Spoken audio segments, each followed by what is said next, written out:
आम आदमी पार्टी ने जो अप्रत्याशित जीत दिल्ली में हासिल की है, उसके बाद तो बस एक ही जुमला जहन में आता है। जिस तरीके से चेन्नई एक्सप्रेस में शाहरुख खान ने एक डायलॉग दिया था, don't underestimate the power of common man, कुछ इसी तर्ज पर आज आम आदमी पार्टी के मुखिया अरविंद केजरीवाल ने पूरे देश के सामने यह प्रदर्शित कर दिया है कि अगर लोगों का इस तरीके से चेन्नई एक्सप्रेस में शाहरुख खान ने एक डायलॉग दिया था, don't underestimate the power of common man, कुछ इसी तर्ज पर आज आम आदमी पार्टी के मुखिया अरविंद केजरीवाल ने पूरे देश के सामने यह प्रदर्शित कर दिया है कि अगर लोगों का भरोसा किसी व्यक्ति और किसी पार्टी में है तो फिर जीत मायने नहीं रखती, अप्रत्याशित जीत हासिल होती दिखाई देती है। कांग्रेस का दिल्ली से सुपड़ा साफ हो चुका है। कांग्रेस को जाहिर सी बात है आत्ममंथन से कहीं ज्यादा करना पड़ेगा, क्योंकि अब कांग्रेस को अपने अस्तित्व को तलाशी दिखाई दे रही है। और भारतीय जनता पार्टी, जिसके पास 31 सीटें खुद अपने दम पर थी 2013 में, आज 3 सीटों पर सिमट कर रह गई है।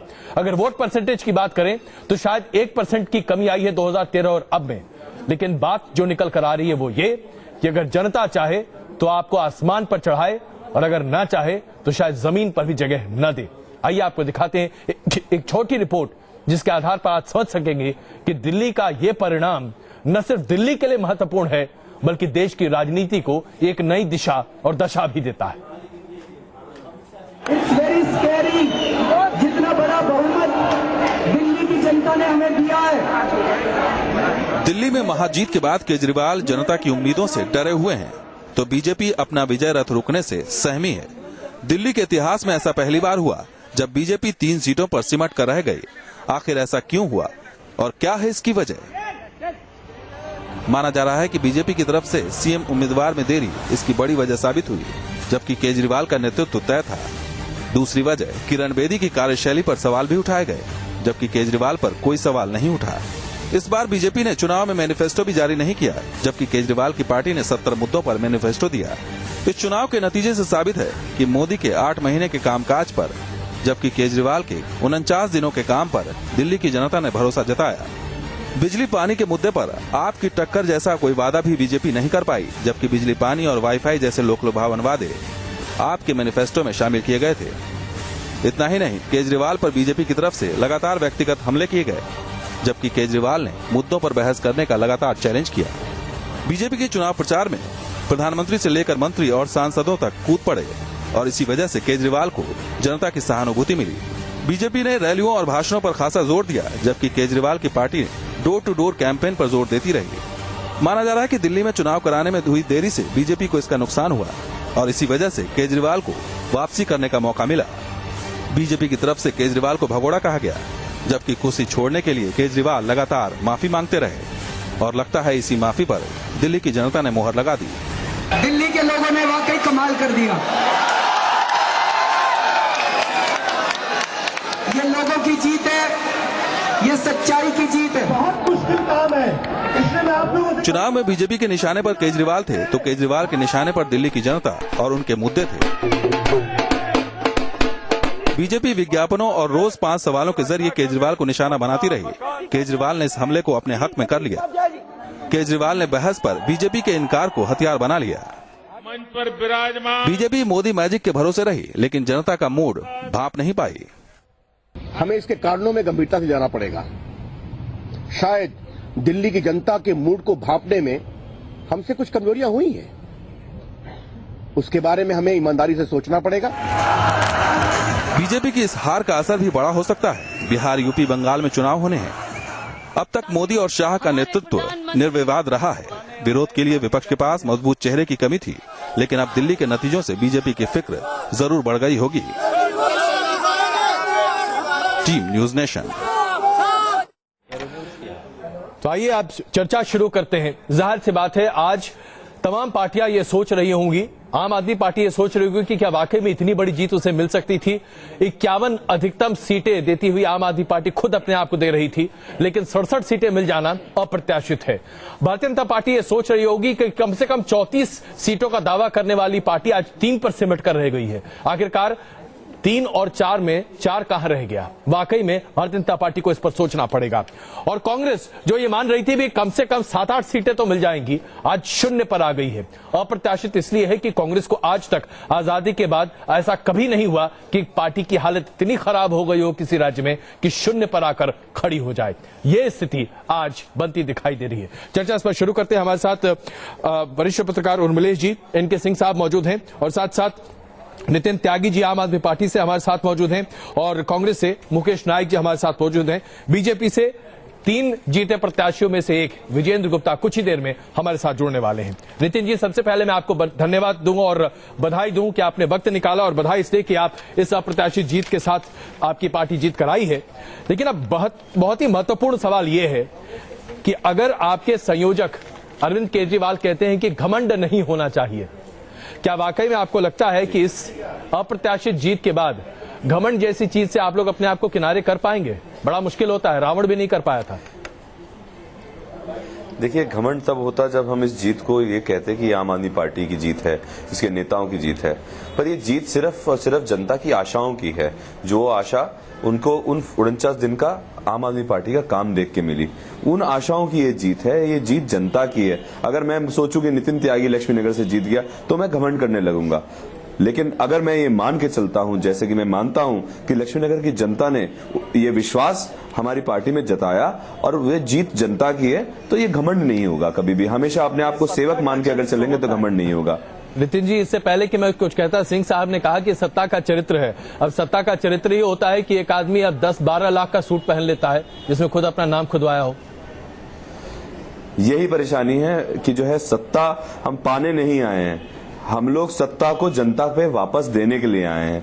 व्यवस्था बदलने की बात करते हैं, हम राजनीति को बदलने की बात करते हैं। आप इन सब चीजों पे ध्यान दिया कीजिए। जब हम कहते हैं कि हम सारी की सारी सत्ता को जनता तक पहुंचाना है, हम लोकतंत्र करना चाहते हैं, राजतंत्र नहीं करना चाहते कि सत्ता हमारे हाथ में टिकी रहे। हम चाहते हैं कि जनता तक पहुंचे। उसके बाद देखते हैं, बहुत ध्यान देंगे हम लोग, आप चिंता न करें।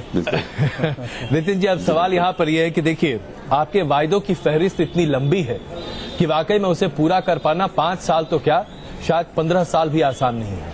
उसमें से कुछ एक वायदे अगर हम आज आपके सामने रखें, सबसे पहले बिजली पानी की समस्या अपने आप में बहुत बड़ी समस्या नहीं है, लेकिन जो वायदे आज आपने किए हैं तरक्की के, जो वायदे आप कर रहे हैं उम्मीदों के, क्या वाकई में आपको लगता है कि ये तमाम वायदे पूरे किए जा सकते हैं? देखिए, चुनाव जीत चुके हैं अब जाहिर सी बात है वास्तविकता की बात की जाए, क्योंकि कल ऐसा ना हो कि जनता की अदालत कर आप फिर भागते नजर आए। देखिए, इसमें ऐसा जरूरी नहीं है कि हर वादा जो है कल से ही पूरा होना शुरू हो जाए। 5 साल है, 5 साल में प्रायोरिटी वाइज वादों के ऊपर काम किया जाएगा और लोगों को इसमें और वादे भी जुड़ेंगे, और भी काम होंगे जो लोग बताएंगे और काम किया जाएगा। पॉलिटिकल विल चाहिए होता है, एक इच्छा शक्ति होती है और उसके साथ में अगर आदमी करता है तो बहुत काम कर सकता है। पूरा का पूरा तंत्र यहाँ पे इतना बड़ा है दिल्ली में, अगर ईमानदारी से काम करेगा तो ये सारे वादे पूरे हो जाएंगे, बल्कि 5-7 और नए वादे। आपने ईमानदारी की बात की, उर्मिलेश जी, क्या वाकई में आपको लगता है ईमानदारी जैसा शब्द राजनीति में कहीं भी फिट होता दिखाई देता है? देखिए, भारत की जो सियासत है उसमें वाकई एक बहुत गहरी निराशा बरसों बरस से है और सभी पॉलिटिकल पार्टी से एक निराशा है कि भाई वो जो राजनीतिक मूल्य जिनके लिए स्वाधीनता आंदोलन के दौरान लोगों ने सपना देखा कि एक भारत ऐसा बनाएंगे जो लोकतांत्रिक हो, जो सेकुलर हो जी, और जो समाज का जो सबसे निचला तबका है उसको भी न्याय और आजादी और आर्थिक आजादी खासकर मिले। तो मुझे लगता है वो एक निराशा का वातावरण हमारे देश में रहा है। आम आदमी पार्टी का जो अभ्युदय है, जो कंट्रीब्यूशन है जी, वो ये है कि मूल्यहीनता के इस दौर में उसने मूल्यों की चमक थोड़ी दिखाई लोगों को। मैं नहीं जानता कि ये कितनी बड़ी रोशनी है, ये सिर्फ जुगनू है या ये बहुत बड़ी रोशनी का पुंज है, लेकिन मेरा ये कहना है कि अभी हमें वॉच करना चाहिए, हमें ऑब्जर्व करना चाहिए। जिनकी शानदार जीत जो मिली है, ये वाकई मैं इसे सहमत हूं, ये इस देश, ये इनके बूते नहीं था, ये इनके बूते नहीं था कि इतने बड़े विज्ञापन, इतने धन, इतनी दौलत, इतनी ताकत का मुकाबला ये नितिन त्यागी जैसे लोग कर लेते। ये जरूर जनता खड़ी हुई है और जनता ने धमाकेदार ढंग से इनको समर्थन दिया। तो कुछ तो सपना जनता ने देखा होगा, कुछ तो इनके अंदर देखा होगा। तो मुझे लगता है कि वो जनता की जो बात कह रहे हैं, वो कह रहे हैं कि हम तो उनको आजादी, उनको लोकतंत्र देने आए हैं, तो वो देखा जाना चाहिए, इनको समय मिलना चाहिए। बिल्कुल सिंह साहब, समय देना अपने आप में कहीं गलत नहीं है, लेकिन 9 महीने की भारतीय जनता पार्टी की सरकार से अब धीरे धीरे लोगों को शिकायतें होने लगी हैं। दबी छुपी जबान में लोग कुछ न कुछ कहते जरूर नजर आते हैं। क्या आपको नहीं लगता कि जब उम्मीदें बहुत ज्यादा होती हैं तो आसमान से जमीन पर आने का सफर बहुत जल्दी तय होता है? जी हाँ, बहुत फास्ट। ये जितना ज्यादा स्पीड से जाता है उतना ही तेजी से, और ग्रेविटेशनल पुल उतना ही ज्यादा तेजी से इसको ले आता है। हम बताइए, ये जो आप देख रहे हैं रिजल्ट, इसमें कुछ बड़े अजीब अजीब चीजें हैं जी। ये साफ दिखाई देता है कि जनता ने प्रतिशोध के रूप में बीजेपी के खिलाफ वोट दिया है। ये प्रतिशोध था।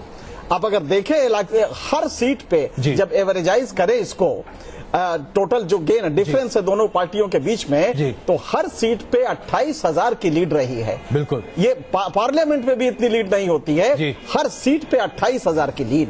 और आप देखें कितनी खूबसूरती से आप बीजेपी कहता है कि साहब 33% पहले भी था, अब भी है, तो हमारा तो कम नहीं हुआ है। ये नहीं जानते कि जो 25% दो पार्टियों के खत्म होने का था, उसमें 1% भी आपको नहीं मिला, और वो सारा का सारा आप पार्टी को चला गया। बीजेपी को बल्कि 1% कम हो गया।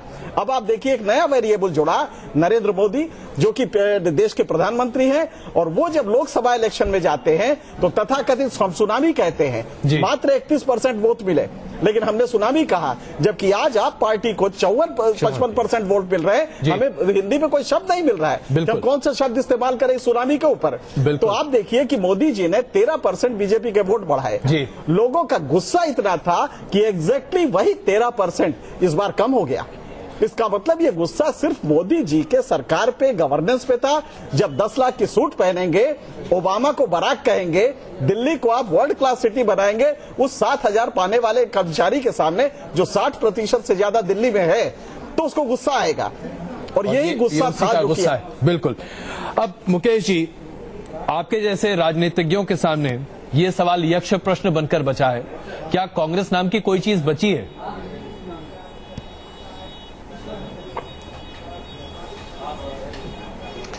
अभय जी, मैं तो ये कहूंगा कि किसी भी राज्य की सामूहिक चेतना में एक व्यक्ति के समर्थन में ऐसा विलक्षण प्रस्फुटन बहुत अभूतपूर्व है जी। और इसके पीछे जो नेता, राजनीतिक दलों के प्रति जो घुटन और बेचैनी और आक्रोश है, वो मुख्य रूप से कारण है।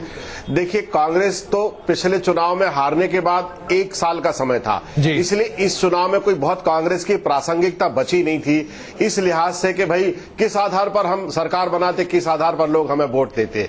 लेकिन जो हमें वोट नहीं दिया, उसका एकमात्र कारण ये था कि लोगों को ये लगने लगा था कि अगर कांग्रेस को वोट दिया तो वो बीजेपी को फायदा उससे पहुंचेगा, और लोग टूटा हुआ जनादेश दिल्ली में नहीं देना चाहते थे।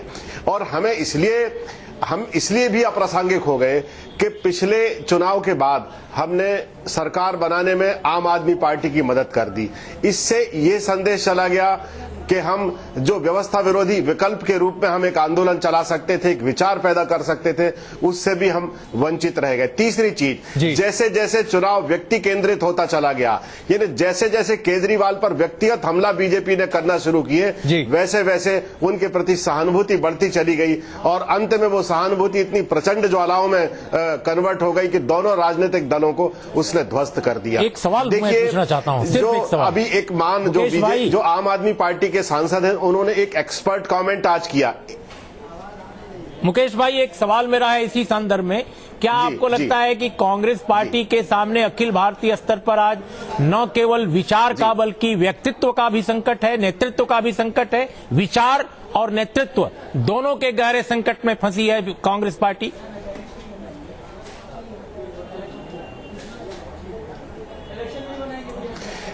उर्मिलेश जी, विचार भी है और नेतृत्व भी है, लेकिन जहां जहां हमारी सरकारें रही हमने ठीक से काम नहीं किया। हमने करप्शन किया, हमारे नेताओं पर करप्शन के चार्जेस लगे, हम में बहुत अहंकार आ गया, हम घमंडी हो गए। हमने वो कनेक्टिविटी, वो संवाद ग्रास रूट लेवल पर जनता से नहीं बनाया जिसके कारण हम लोगों का समर्थन जोड़ सकते थे। तो मैं इस बात से सहमत नहीं हूं कि कांग्रेस के पास नेतृत्व नहीं है, कांग्रेस के पास विचार बहने की प्रक्रिया नहीं है। दोनों कांग्रेस के पास है। लेकिन आप देखिए उर्मिलेश जी, अंतिम बात कहना चाहूंगा कि कांग्रेस के साथ लगे रहे सारे नेता लाभ ले गए, और जब अवसर आया कि कांग्रेस पार्टी का साथ देना है तब पावर शेयरिंग नहीं होने के कारण चुपचाप हो गए, कांग्रेस को छोड़ के चले गए, अपने धंधे पानी में लग गए। 25 साल से जो कांग्रेस के सांसद रहे, मंत्री रहे, वो आज कहीं दिखाई नहीं देते। बिल्कुल मुकेश जी, मानना पड़ेगा जिस बेबाकी और ईमानदारी से आप बातों को सामने रख रहे हैं, कांग्रेस की बुनियादी गलती। बिल्कुल, जिस बेबाकी और ईमानदारी के साथ आप चीजों को रख रहे हैं, तो साहब एक बात और भी मान लीजिए, आज कम से कम दिल्ली में किसी भी नौजवान व्यक्ति से जो 35 साल से कम उम्र का हो या 40 साल से कम उम्र का भी व्यक्ति हो, उससे अगर राहुल गांधी का आप जिक्र करेंगे तो आप जानते हैं आपको क्या जवाब मिलेगा। लोग यही कहेंगे, ही इज अ लूजर।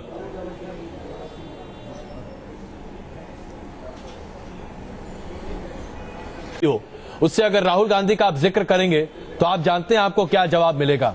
लोग यही कहेंगे, ही इज अ लूजर।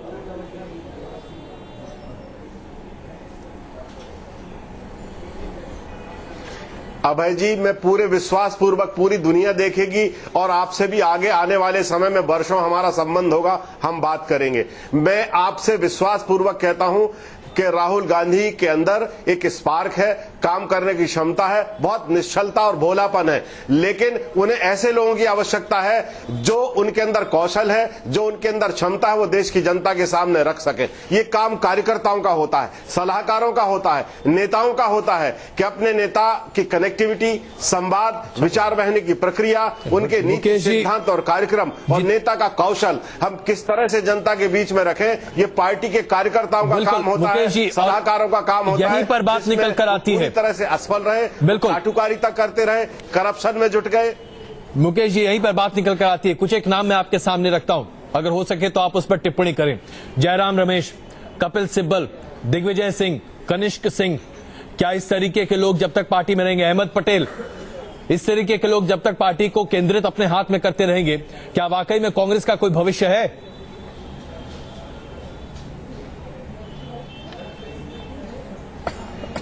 जिस दिन राहुल गांधी को पूर्ण आधिपत्य मिल गया कांग्रेस पार्टी में, आंतरिक समस्याओं से आप अवगत नहीं है, मैं अवगत हूं। जिस दिन राहुल गांधी को पार्टी में पूर्ण आधिपत्य मिल गया, सारी चीज अभय जी बिल्कुल स्पष्ट हो जाएगी देश की राजनीति में, और जो आपके मन में शंका कुशंका है बिल्कुल क्लियर हो जाएगी। चलिए, हम इस मुद्दे पर मानना पड़ेगा, बहुत बेबाकी से आप अपनी बातों को सामने रख रहे हैं, लेकिन सिंह साहब, एक महत्वपूर्ण मुद्दा अब यहां यह खड़ा होता है कि आम आदमी पार्टी को इतना बड़ा बहुमत तो मिला है, जाहिर सी बात है लोग उसकी चिंता भी करेंगे, लेकिन भारतीय जनता पार्टी को लेकर एक ऐसी बात जो आपको लगता है जिसने आज भारतीय जनता पार्टी को सोचने पर मजबूर कर दिया होगा, हालांकि उनके तमाम वरिष्ठ नेता आज अहमदाबाद में मौजूद हैं, अमित शाह के बेटे की शादी है, लेकिन आज क्या उस पार्टी में हर कोई ये नहीं सोच रहा होगा कि हमने क्या गलती की? सबसे बड़ी बात आपको क्या लगती है, भारतीय जनता पार्टी की सबसे बड़ी चूक क्या रही? जी, तुलसीदास ने बहुत पहले कह दिया है, प्रभुता पाई काहि मद नाही, किसको मद नहीं होता है। तो एक बात सही है कि अगर आप चले जाएं, आज मुझसे कम से कम 5 बीजेपी हेडक्वार्टर्स के लोगों ने फोन करके कहा कि बड़ा अच्छा हुआ, इतना एरोगेंस आ गया था कि साहब कार्यकर्ता यहां आता था तो कुत्ते की तरह भगा दिया जाता था, उसको गार्ड भगा देता था, घट या नहीं, इस तरह का था कि सारे सेल्स आपने भंग कर दिए, बीजेपी के जितने भी सेल्स थे वो भंग कर दिए गए। तो जो secondary tertiary autonomy automatically grow करती है, सेकेंडरी टर्शियरी लीडरशिप, वो लीडरशिप आपकी ग्रो नहीं कर रही है। और कोई एक अमित शाह है, कोई एक नरेंद्र मोदी है, वो फैसला लेंगे कि पैरा ड्रॉप करो किसी किरण बेदी को, और सारे लोग जो पूरे 20 साल से 50 साल से लगे अपनी जिंदगी खपा दी है, वो देखेंगे, हतप्रभ रहेंगे, कह रहे ये क्या हुआ। तो आपका सक्सेस को डिफाइन करने का काम अमित शाह और नरेंद्र मोदी करने लगे। यहां पे ताज्जुब करेंगे आप कि राजीव प्रताप रूडी को गेट पे दरबान ने रोक दिया था, तब समझ में आया कि अरे ये क्या हो रहा है। लेकिन तब भी किसी ने समझा नहीं कि क्योंकि प्रभुता थी, और जब प्रभुता आती है तो ये नशा इतना जबरदस्त होता है। मैं यही कहूंगा आपसे कि इससे आगाह रहे, ये बहुत इंटॉक्सिकेटिंग है, ये इतना गजब का नशा है कि ये आपको सारे डेफिनेशन आपके धीरे धीरे बदलते जाएंगे। मुझे डर है, आप लोग क्रांतिकारी लोग हैं और पूरा पॉलिटिकल डिस्कोर्स बदलने जा रहा है इस देश का। अगर आपने 5 साल करके दिखा दिया, जिसकी उम्मीद है, हमें अरविंद से उम्मीद है, तो वो पूरा का पूरा इस देश का पॉलिटिकल डिस्कोर्स बदलेगा, एस्पिरेशन बदलेगा, और अरविंद रैलिंग पॉइंट होंगे नॉन बीजेपी एक पॉलिटिकल फॉर्मेशन की, जो कि अनट्रेडिशनल होगा, अनकन्वेंशनल होगा। इससे पहले कि हम किरण बेदी की टिप्पणियों को आपके सामने पेश करें, जिसमें उन्होंने अपनी हार को किस तरीके से सामने रखा है और किस तरीके से उनका यह भी कहना था कि मैं नहीं हारी, पार्टी हार गई है, ये अपने आप में बहुत कुछ कहता है। महान प्रोड्यूसर जब तक वो उनकी कथनी आपके सामने रखते हैं, उर्मिला जी एक छोटी टिप्पणी यहां पर, क्या भारतीय जनता पार्टी को अब आपको लगता है सबक सीखने का मौका मिल गया है? क्योंकि सबसे बड़ी बात तो यहां पर यह है कि आरएसएस की तरफ से यह स्पष्ट कहा गया और बार बार कहा गया, यहां तक कि आज भी कहा गया कि ये बीजेपी के लिए एंटी वोट है, ये आम आदमी पार्टी के लिए वोट नहीं है। देखिए, मैं इस थीसिस से बिल्कुल सहमत नहीं हूं। ये दोनों का मर्ज, दोनों मर्ज किया है। एक तरफ भारतीय जनता पार्टी को जिस आकांक्षा से, जिस आशा से लोगों ने यूपीए 2 के खिलाफ भारी मतदान करके जिताया, इतने वर्षों बाद पूर्ण बहुमत की सरकार बनवाई, और उसने जिस कदर निराश किया, खासकर आर्थिक नीतियों के स्तर पर, और जिन आर्थिक नीतियों को उसने लागू किया है वो इतनी खतरनाक है हाल के दिनों में। इसको भले ही हमने मीडिया के स्तर पर बहुत ज्यादा उस पर डिस्कशन नहीं किया या बहुत ज्यादा उस पर लिखा पढ़ा नहीं गया है, लेकिन लोग डे टू डे लाइफ में उसको झेल रहे थे। आम आदमी पार्टी ने उस चीज को पकड़ा, आम आदमी पार्टी लगातार सक्रिय रही और कैडर बेस पार्टी के खिलाफ एक कैडर बेस पार्टी खड़ी हुई। ये जीत का असल कारण है। आइए आपको दिखाते हैं कि किरण बेदी ने अपनी हार के बाद पत्रकारों के सामने किन तथ्यों को सामने रखा और क्या वाकई में किरण बेदी हार के समय भी अहंकार से परे थी। प्रधानमंत्री जी चीफ मिनिस्टर कैंडिडेट नहीं थे, चीफ मिनिस्टर कैंडिडेट नहीं थे, चीफ मिनिस्टर कैंडिडेट तो सिर्फ मैं थी।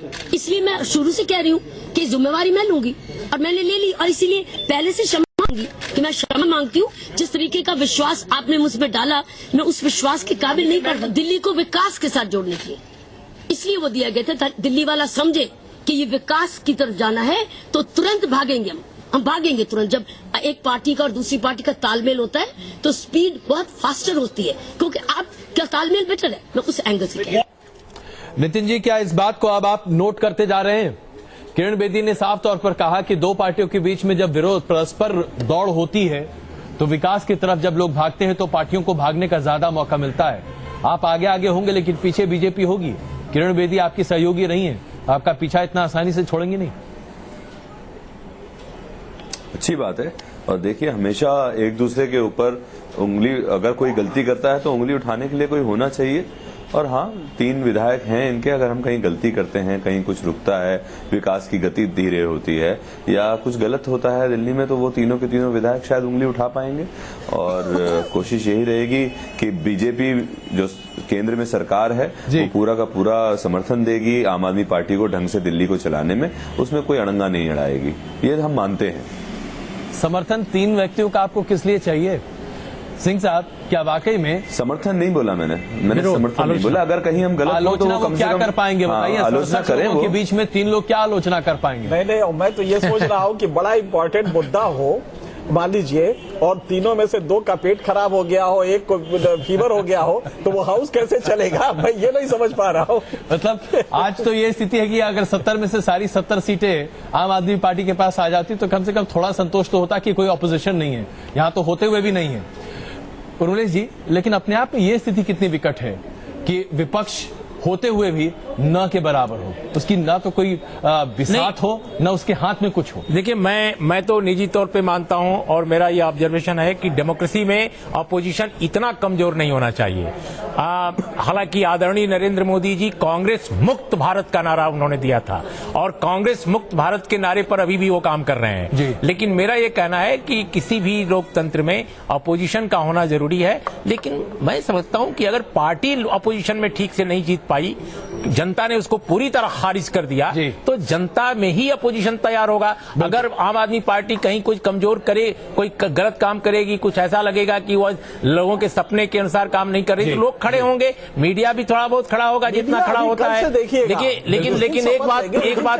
लेकिन एक बात के साथ मैं कंक्लूड करूंगा अपनी बात की, देखिए अब तो जरूरत इस बात की है और मुझे विश्वास है कि आम आदमी पार्टी शायद ये काम करेगी कि विकास की जो पूरी अवधारणा रखी गई है केंद्र की तरफ से, उस पर बहस जरूरी है। किसका विकास, कैसा विकास, बिल्कुल। ये जो विकास का नारा है ये बड़ा भ्रामक है, ये भारत की जनता को कहीं ले जाने लायक नहीं है, ये बड़े लोगों का विकास सिर्फ हो रहा है। तो क्या आम आदमी पार्टी आम आदमी के विकास के लिए जब तक न हो तो उसका कोई मायने नहीं है। आप सबों का बहुत धन्यवाद इस चर्चा में शामिल होने के लिए। इसमें कोई दो राय नहीं है कि आज आम आदमी पार्टी के कंधे वाकई में बहुत बड़े बोझ के साथ हैं, लेकिन वक्त के साथ ये भी तय होता दिखेगा कि ये कंधे कितने मजबूत या कमजोर साबित होते हैं। लगातार बने रहिए हमारे साथ, तुरंत वापस आ रहे हैं।